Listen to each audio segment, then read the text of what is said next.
Good morning, students. Now let us start class 12th biology chapter 6. Chapter name is molecular basis of inheritance. The topic is the DNA. Today I am going to discuss about DNA. DNA is long polymer of deoxyribonucleotides. The length of DNA usually defined as number of nucleotides. जो length होता है DNA का वो ये decide करता है कि वो कितने न्यूक्लियोटाइड से बना हुआ है. नंबर ऑफ न्यूक्लियोटाइड्स क्या है, कितने न्यूक्लियोटाइड से बना हुआ है इस पर डिपेंड करता है.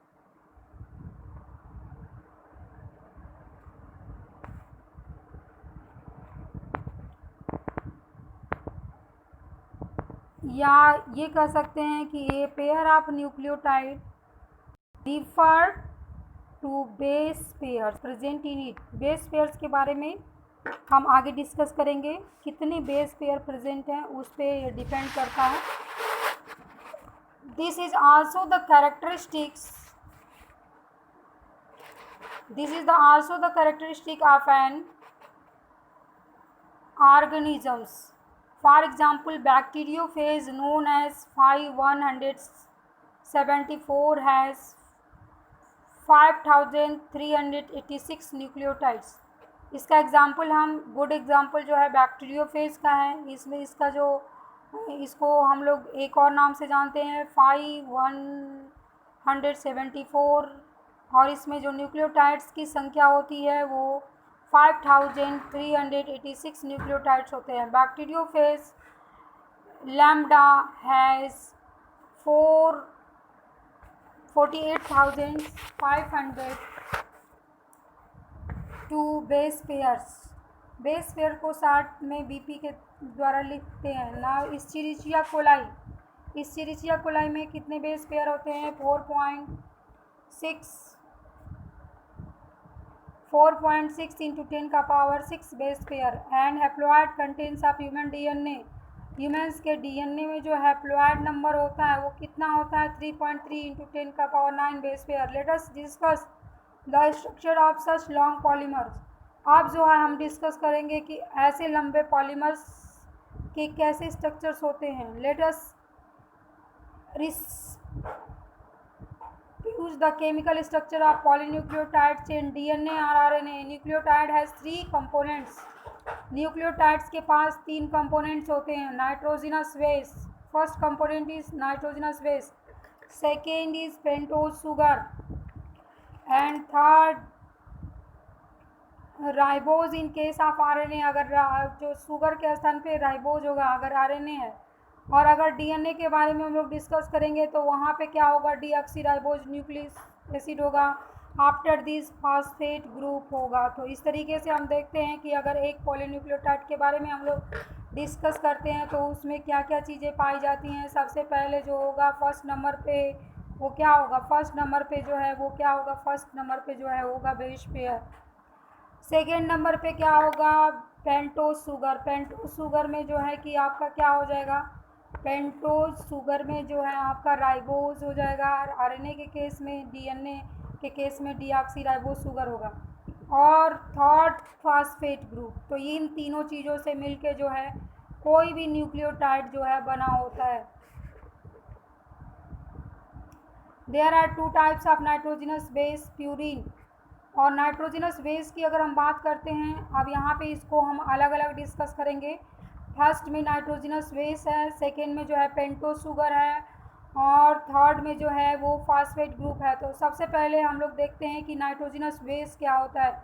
नाइट्रोजनस बेस प्यूरिन और पायरिमिडीन ये दोनों मिलके जो है नाइट्रोजनस बेस बनाते हैं. प्यूरिन में आपका आ जाएगा एडेनिन एंड गुआनिन और पायरिमिडीन्स में आ जाता है साइटोसिन, यूरेसिल एंड थाइमिन.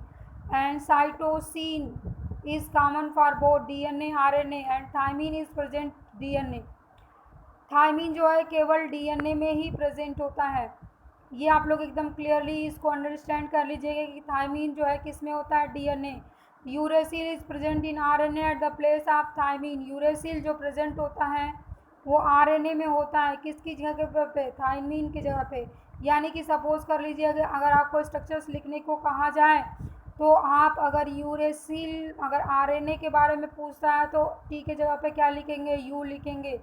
और अगर जो है कि डीएनए की बात की जाए तो वहाँ पे क्या लिखेंगे? यूरेसिल के जगह पे थायमीन लिखेंगे। A nitrogenous base is links to the pentose sugar through N glycosidic linkage, और एन ग्लाइकोसिटिक लिंकेज के द्वारा जो है ये जुड़ा होता है, फॉर्म न्यूक्लियोसाइड्स। और किसका निर्माण करता है? न्यूक्लियोसाइड का। तो न्यूक्लियोटाइड्स में तीन चीज़ें होती हैं, नाइट्रोजनस बेस और इसके बाद पेंटोज शुगर और फॉस्फेट ग्रुप। अब यहाँ पे जो है हम लोग बात कर रहे हैं किसका? न्यूक्लियोसाइड का। तो न्यूक्लियोसाइड में क्या होता है? नाइट्रोजनस बेस जो होती है वो पेंटोज शुगर से जुड़ी हुई होती है। नाइट्रोजनस बेस में प्यूरिन और पिरामिडीन जो है नाइट्रोजनस, तो ये नाइट्रोजनस बेस जो नाइट्रोजनस बेस है और जो है कि पेंटोज शुगर है, तो इसको एक साथ क्या बोलेंगे? न्यूक्लियोसाइड बोलेंगे। तो दो चीज़ें यहाँ पे क्लियर हो गया आपको, एक न्यूक्लियोटाइड और दूसरा क्या है? न्यूक्लियोसाइड। न्यूक्लियोटाइड जिसमें क्या था? तीन चीज़ों से न्यूक्लियोटाइड जो है मिलके बना है, नाइट्रोजनस बेस, पेंटोज शुगर और फॉस्फेट ग्रुप। और अगर केवल जो है कि नाइट्रोजनस बेस है और पेंटोज शुगर है तो उस कंडीशन में हम इसको क्या बोलेंगे? न्यूक्लियोसाइड्स बोलेंगे। गुआनोसिन, डीऑक्सीगुआनोसिन, साइटिडीन और डीऑक्सीसाइटिडीन and uridine or deoxythymidine. When phosphate group is linked to 5-OH of a nucleotide through phosphoester linkage, a corresponding nucleotide deoxyribonucleotide depending upon the type of sugar present is formed. Two nucleotides are linked through 3-5 phosphodiester linkage, और दो nucleotide जो होते हैं वो बधे हुए एक साथ जुड़े हुए होते हैं। किसके तरह से? इसको हम अच्छे से आगे डिस्कस करेंगे कि 3-5 का मतलब क्या होता है। फास्फोडाइस्टर लिंकेज के द्वारा ये जुड़े होते हैं। Dinucleotide more nucleotides can be joint such manner to form polynucleotide chain, और इस तरीके से ये जो है पॉलीन्यूक्लियोटाइड चेन का जो है निर्माण करते हैं। ये polymer thus found has one end free phosphomoiety, और एक इन जो होता है फ्री होता है। यहाँ पे हम लोग 5-3- देख रहे हैं। 5- यहाँ पे जो है कि पी फास्फेट की जगह पे 5- फास्फेट लिखा हुआ है।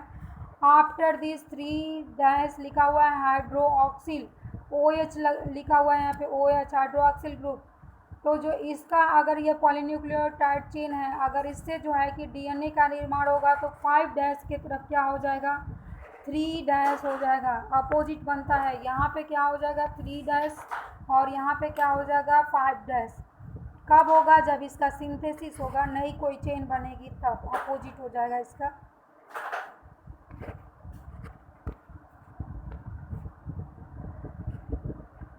5- end of ribose sugar which is referred to as 5- of polynucleotide chain. Similarly, at the other end of the polymer, ribose has a free 3-OH group which is referred to as 3- end of the polynucleotide chains. अब 5- end को भी आप polynucleotide chain ही बोलेंगे, लेकिन ribose sugar के द्वारा बोलेंगे, और जो है कि 3- को जो है हाइड्रोक्सिल ग्रुप के साथ जुड़ा रहेगा तो इसको हाइड्रोक्सिल ग्रुप के साथ बोलेंगे। The backbone of polynucleotide chain is form due to the sugar and phosphate, और जो पॉलीन्यूक्लियोटाइड चेन का जो बैकबोन होता है जिस पे पूरा इसका जो है स्ट्रक्चर टिका हुआ होता है उसको क्या बोलते हैं?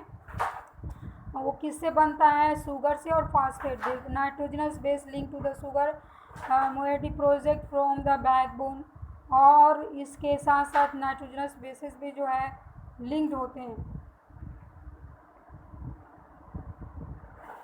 In RNA, every nucleotide residue has an additional OH group present, और RNA में क्या होता है? एक अलग से जो है OH ग्रुप प्रेजेंट होता है at 2- position in the ribose, also 2- position पे।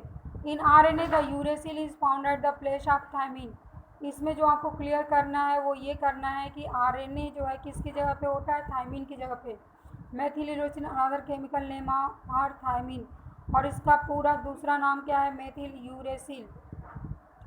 DNA as an acidic substance present in nucleus was first by Friedrich. और डीएनए का जो एसिडिक सबस्टेंस प्रेजेंट होता है न्यूक्लियस में, उसको सबसे पहले किसने नोटिस किया था, फ्रेडरिच ने किया था। किस सन में किया था, 1869 में किया था। He name it as nuclein, और उसको उन्होंने क्या कहा था, न्यूक्लिन कहा था। However due to the technical limitations in isolating such long polymer interact, the elucidation of structures of DNA remained elusive for variety of long period of time.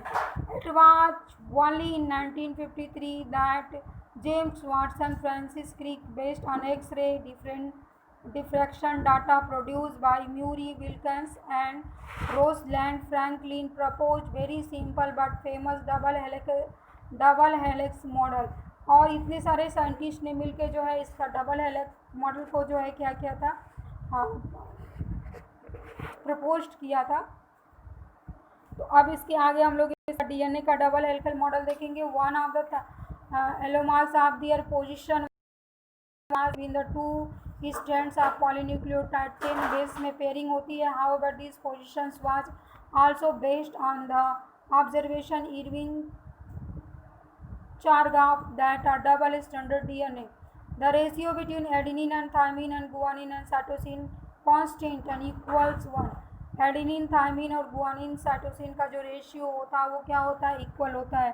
Suppose कर लीजिए अगर हम लोग adenine plus thymine plus guanosine कहते हैं, cytosine कहते हैं, तो ये जो इनका रेशियो होता है वो क्या होता है, कांस्टेंट होता है।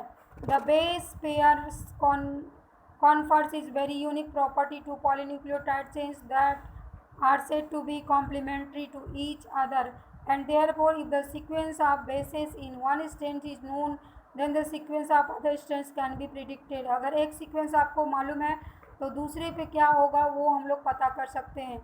Also if each strands DNA acts as template for synthesis of new strand, the two double stranded DNA thus produced would be identical to the DNA molecules। और जो सपोज कर लीजिए अगर डबल हेलिकल है तो जो ओरिजिनल पहला वाला रहेगा उसे डुप्लीकेट कॉपी जो होगा वो आइडेंटिकल होगा। Because of this genetic implication the structure of DNA became very clear.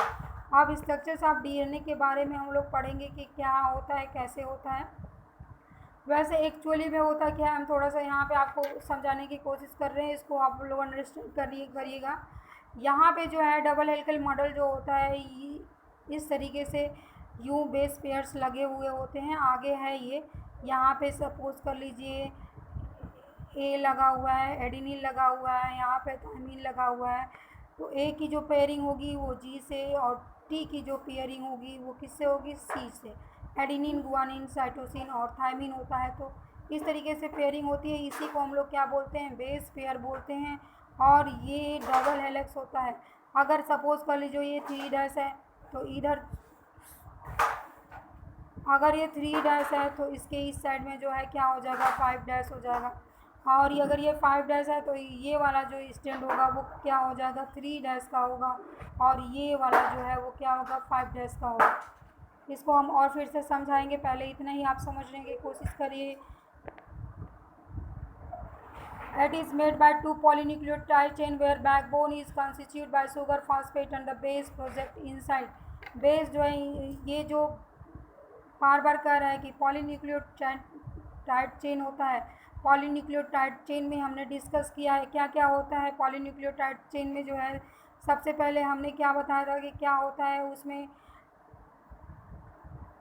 Polynucleotide chain में मतलब न्यूक्लियोटाइड का चेन जो है लंबी हो जाती है तो पॉली लग जाता है उसके लिए। तो न्यूक्लियोटाइड में और न्यूक्लियोसाइड में हमने पढ़ा था ऊपर। न्यूक्लियोटाइड में क्या होता है, न्यूक्लियोटाइड में फास्फेट ग्रुप होता है, इसके बाद सुगर्स होते हैं और इसके बाद जो है बेस पेयर्स होते हैं। और न्यूक्लियोसाइड्स में केवल जो है कि सुगर और फास्फेट ग्रुप था शायद। तो यहाँ पे जो है हम देखते हैं कि पॉलीन्यूक्लियोटाइड चेन में बैकबोन इज कंस्टिट्यूट शुगर फास्फोड।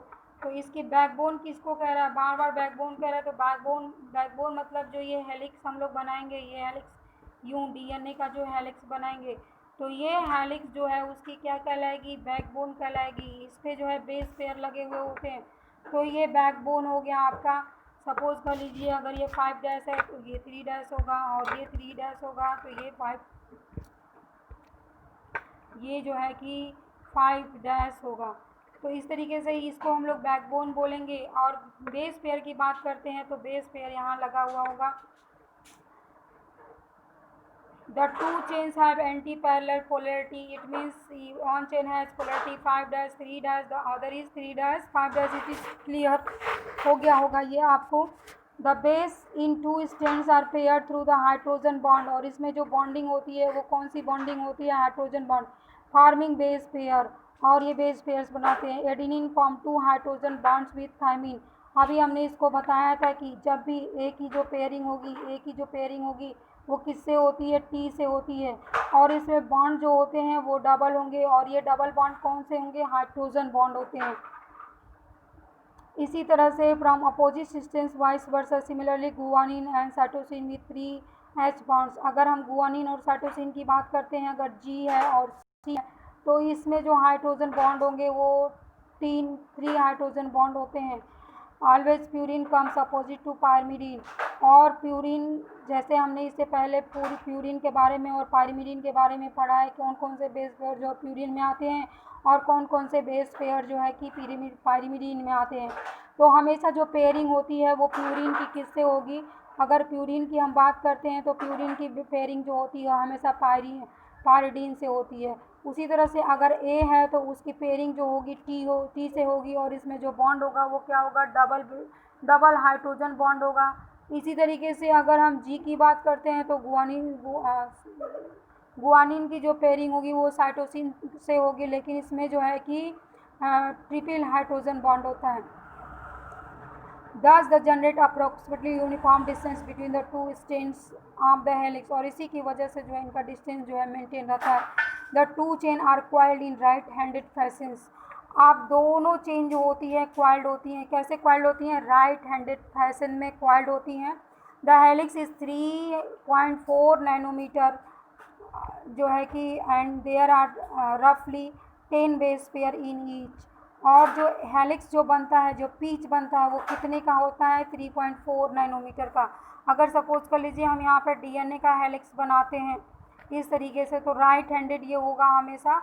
और राइट हैंडेड होने के बाद जो है कि क्या होता है इसमें जो है कि ये हेलिक्स की जो डिस्टेंस होगी यहाँ से यहाँ तक हम कहेंगे तो ये कितनी होगी, 3.4 नैनोमीटर की होती है। यहाँ से यहाँ तक एक क्वाइलिंग जो होती है वो 3.4 नैनोमीटर की होती है। एन एम लिखेंगे यहाँ पे। और ये जो होती हैं इसमें जो बेस पेयर कितने होते हैं, यहाँ पे 10 बेस पेयर होंगे, 1 2 3 4 5 6 7 8 9 एंड 10। अगर आप ड्रॉ करोगे तो यहाँ पे 10 बेस पेयर को आप रिप्रेजेंट करोगे। तो ये आपको एकदम क्लियर हो गया होगा। अगर कोई भी प्रॉब्लम होगी तो आप उसको पूछिएगा फ़ोन के द्वारा, फ़ोन के थ्रू, व्हाट्सएप के through. I try to explain exactly all of you.